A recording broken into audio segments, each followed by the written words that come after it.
Hi, everyone. Welcome. Hi, Renata. Hi, Suzy. Thanks for joining us again. And today, guys, we are here for episode 13. Today, we're going to be talking about death, the ceremonies around losing a loved one, perhaps. And I think from the discussions we've been having over the last few weeks, we know that there's so much different between Suzy's space versus Renata's space, mine and yours, you listening in. And so we thought it would be interesting to just look at this process of losing a loved one and what comes with that from our different perspectives. But before we jump into that, can I just ask Renata and Suzy to introduce themselves? Ladies. Hello, everyone. My name is Renata Anderson. I'm originally from Brazil and I live in Portland, Oregon. Thanks, Renata. Hello, everyone. My name is Suzy. I am originally from Cameroon and I live in Kentucky, USA. Thanks, Suzy. Welcome. And my name's Megan. I'm based in Cape Town, South Africa. And guys, for those of you joining us for the first time, perhaps, our World Without Borders podcast is about highlighting the differences, but also the similarities between our different cultures. And especially so because we, through our conversations as the team of hosts here, we've realized that there's so much we don't think about from one country to the next, from one experience to the next. But we also notice how many similarities there are between our day-to-day lives. Doesn't matter the distance that separates us, we're still finding there's always a thread of similarity. So join us as we explore this topic today. So Renata, let's start with you. So, I mean, at some point, all of us have had the experience of losing someone close to us, of losing someone that perhaps we haven't had the opportunity to perhaps see for a while, but that we'd like to have been there with, at the end of their life space. And so I'd like to know what it is in your culture, your country, Brazil, where you come from. How is the process, the practicalities around grieving and the burial process, just dealing with death as a family? How is that handled in your experience, of course? Well, sorry. I think today the biggest part of Brazilians die in hospitals. Um, yeah, so this is yeah. We used to say that we born in the hospitals and we die in the hospitals. So it's really part of Brazilians' life, and so it's a movement to bring people back to their homes to die, but it's still not that easy. So and oh, sorry. And when people die in the hospitals, normally they have already a diagnosis, so it's a little bit easier once the Yes. doctor sign all the documents. um, you start the procedure, and so it's going to depend very much about the family issues. If the family have different religions, or the people that died have some wishes, like for example my mother, she always in all her life she said she wanted to be cremated, so we knew what to do when she passed. And but some people don't talk about that, and that can be Yes. complicated for the family to Right. take all the decisions in a hard moment. And Yes. the other discussions that we have, it's about the donation of organs. Yes. So I also suggest that we talk about that before, because it's really hard to deal with that in this moment. Yeah. So Sure. yeah. Thanks, Renata. I think you highlight a couple of really good points there. And I think the biggest part of that you've just mentioned is the fact that it's so important to actually have those conversations. And personally, for us as a family and, just in this space, I think COVID brought that home for us in a big way when we were going through the whole COVID period.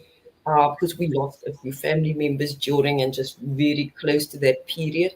And, things were different. The way we dealt with losing a loved one, everything changed during COVID because the procedures around funerals, death, burial, all of those things were really different to what we knew before. But also because so much death was happening, everybody was sort of on high alert around the topic of death and how people expect for that process to happen should their time come. And so that was one really key thing, having the conversation, because I think it's also important to know, if you, for example, myself, I'm married and I've been married for a long time, but I would not like to leave my family in that space where they are left to have to make decisions, right? So for me, I've added it to my will. I've said, if there's, I get to a point where I am, really not looking like I'm going to recover. If I should have a car accident, for example, and really, I don't want to be that burden on my family. Just switch off the machines and let it happen gently and off we go. That's pretty much my choice there. And for the sake of burial, I'm not a fan. I've never been.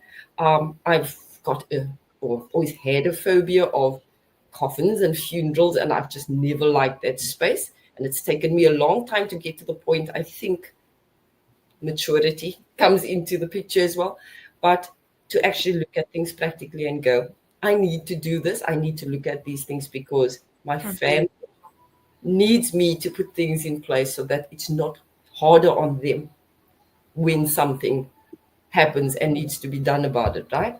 So I think it's really important. And the other thing that you mentioned there, Renata, is the options. Some people don't realize, and they are really bombarded with the options from hospital staff, medical staff, from people in the burial space. How do you want to handle this? And if you're not sure, if you haven't had that conversation with a loved one, it really does make everything that much harder. Suzy, do you want to Yes. come into the space here and just add from your perspective and where you come from, Cameroon, and your experience in that space? I think the experience is way different from the depending on where you come from or your religion. It really Yes. varies. And back home, we really do not do incrimination. It's not a thing. So the decision making is really not yours. We really don't talk about barriers even. So the decision making is not yours. Is that if it happens, you die. We already know what we are going to do with you. We are going to bury you. Depending if you're married, we are going to bury you in your husband's motherland. As we call the village, your husband's village. If you are not married, we are going to bury you in your father's motherland. That means your father village, Right. and that's how it goes. And it's like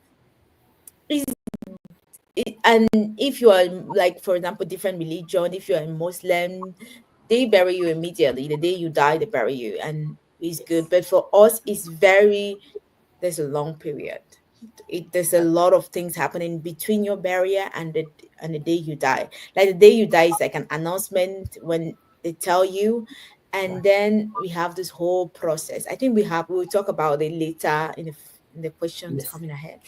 So that's what Yes. I think about the whole process thing. Thank you, Susie. Yeah, definitely the same year. South Africa is a melting pot of religions and cultures, and we certainly deal with things really differently. And I haven't even at this age experienced burial and grieving in many of the other cultures and religions that live with me in the same space in the same country, but it definitely is very different. Same year, the Islamic religion, they try and do the same day burial of their loved ones, and for me, I'm a practicing Catholic, so there's certain traditions and processes that happen in that space that people grow up learning about.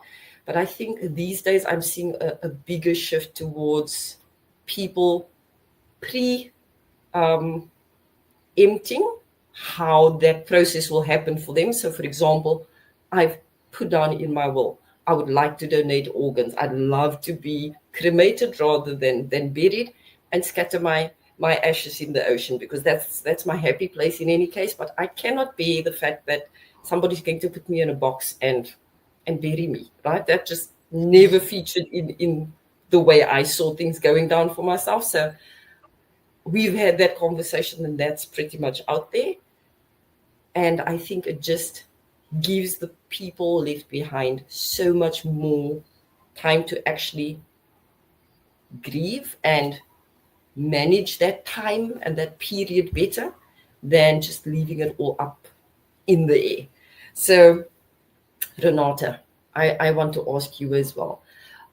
In terms of the kinds of ceremonies around just burial and death, what is it that there must be something that's really touched you, where you've gone, you know what, that was actually a really beautiful experience. Perhaps you've seen in a different culture to yours, or a different, perhaps somebody that you've just known all your life and you didn't realize what it would look like for them. um, is there something you'd like to share in that space? Because I think there's a few that I can think of where I was happy to have been at those funerals because of the way that it was arranged, and it was closure. It felt good to be there in that space with the family and so on. Have you got anything in that space that you'd like to share? Yeah, thank you, Megan. Yeah, for people that know me, so I worked in different cultures all my life. And my first job as a nurse, I was working with indigenous tribes in Amazon, in the jungle, with different tribes. And it was very different from what we used to do in São Paulo, where I was raised.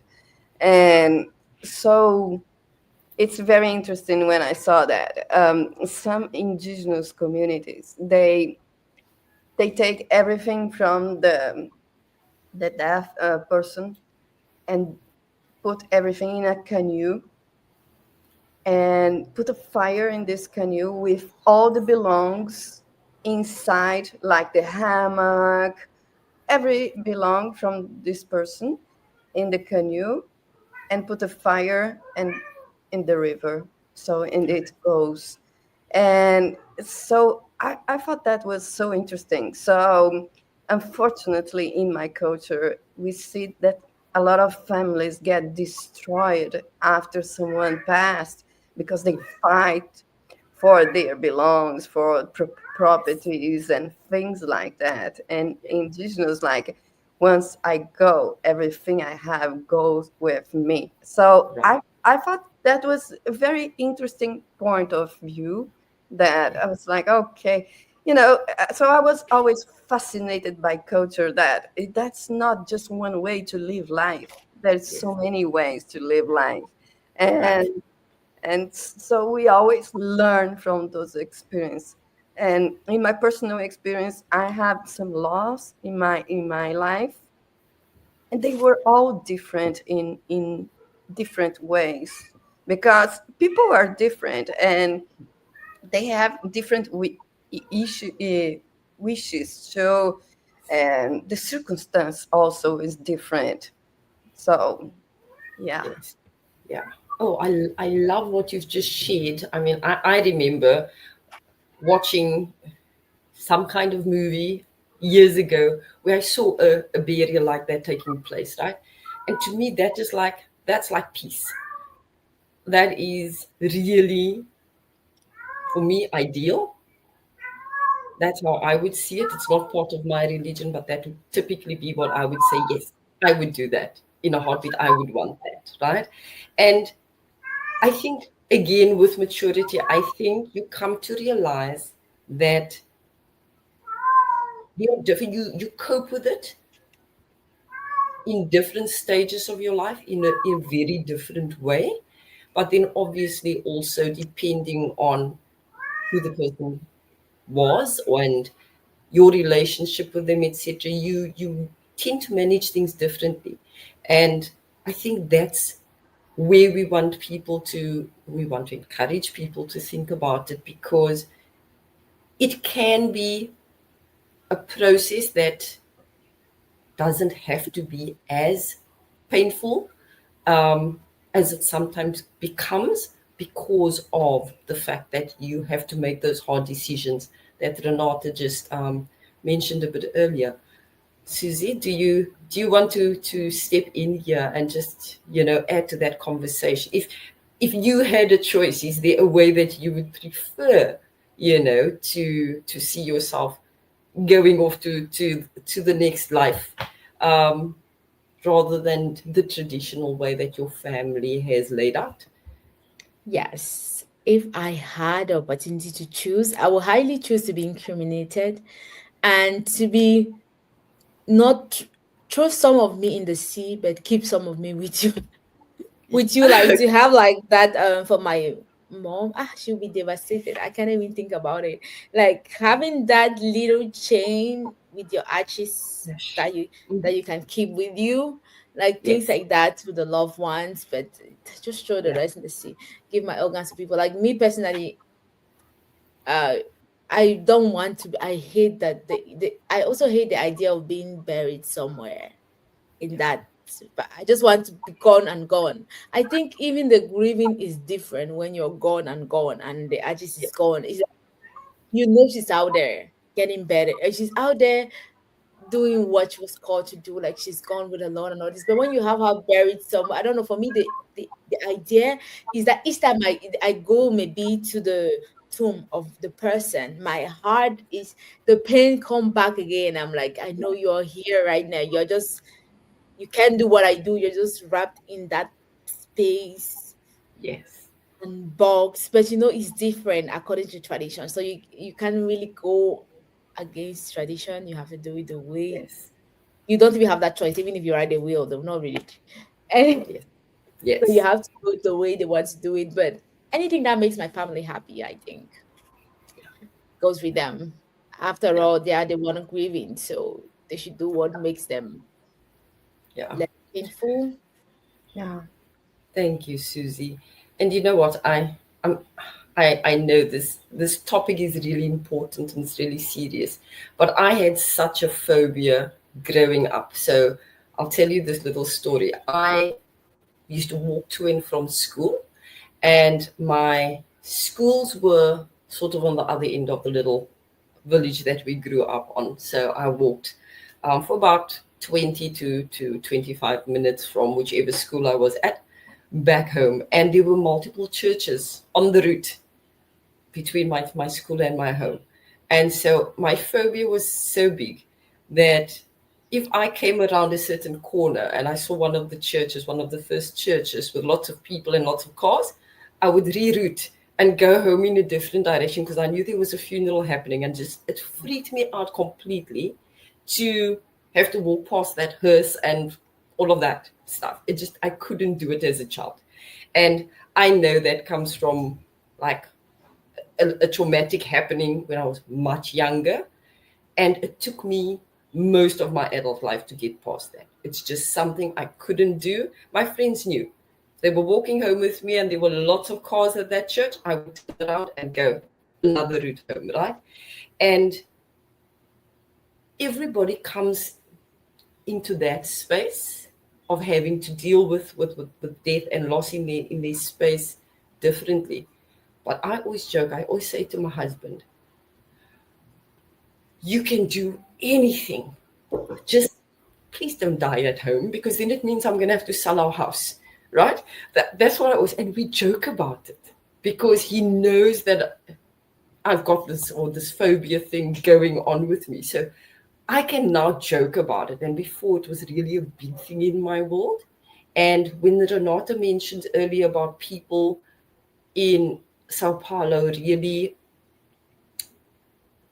spending the time in hospital, so being born in hospital and then passing away in hospital, it seems to be the cycle. and the way things are happening, there's a lot of that here, but I think we've got a bigger trend from what I've seen in my local space in South Africa, where people tend to prefer going home if it can be arranged, so people sort of in hospice care, end of life care, where really they are terminal or they know that it's inevitable that they are going to pass if they are ill, that they get to choose, or their family gets to choose to take them home so that they can pass at home.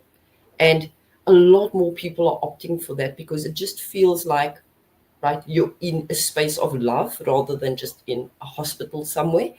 And I think it also gives people the opportunity then to really spend time with that person when they've come home from the hospital during those last days. And for us, we've had an experience like that in our family. And we were so grateful for the fact that we made the decision as a family to bring her home, rather, because that was her last wish. She wanted to leave the hospital, get out and get home between the family, because there were limitations with who could visit her and what time they could visit her. And she knew she was running out of time. And so as a family, the decision was made to stop treatment and take her home. And she had the best week that she could have had in that last week that she spent with us. And she passed away, I feel, a lot more peacefully than she would have in hospital, right?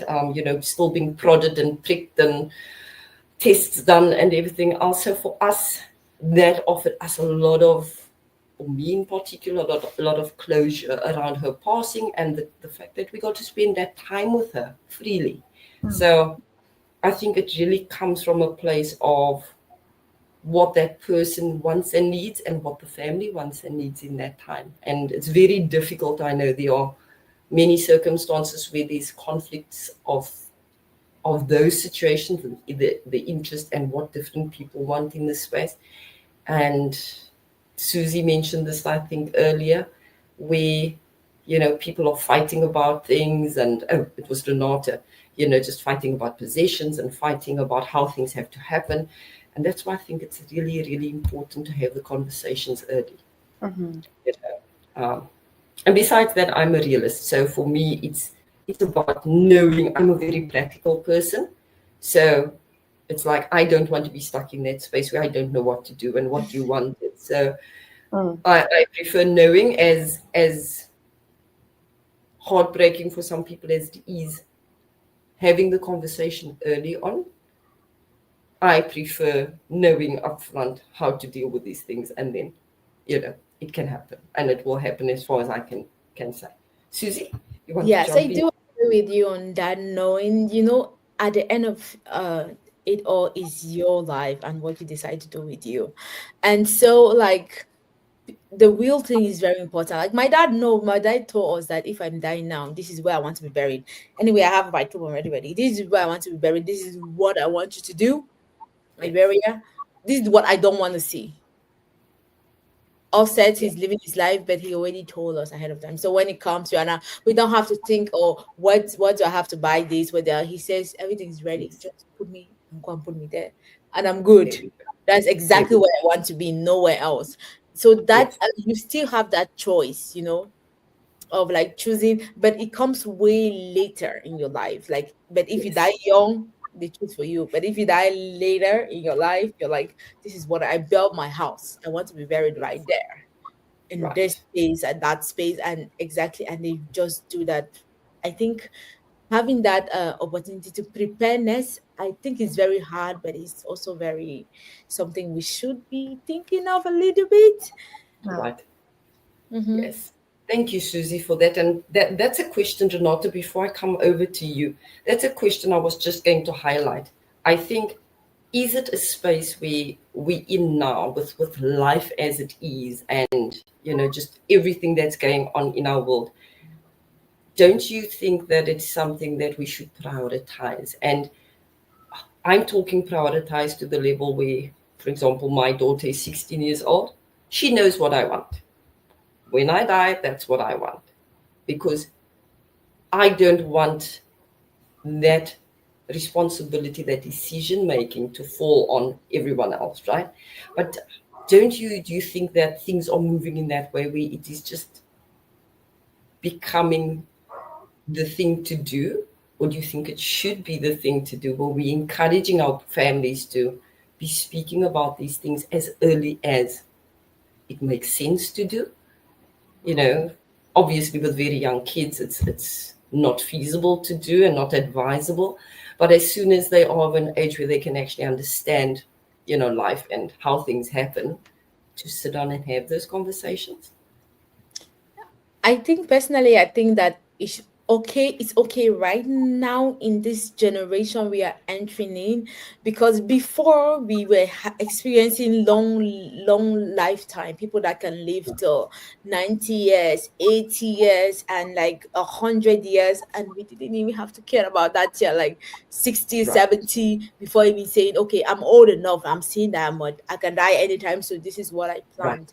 But now I think this generation and what we are seeing, we're not wishing anybody to die, but what we are seeing is that things turn to be on the other side, like otherwise things we don't plan. A lot of things happen that your brain cannot capture what is going on right now. And then making that decision for yourself is like, yes, even if you don't want to talk about it, please write it somewhere that somebody can see.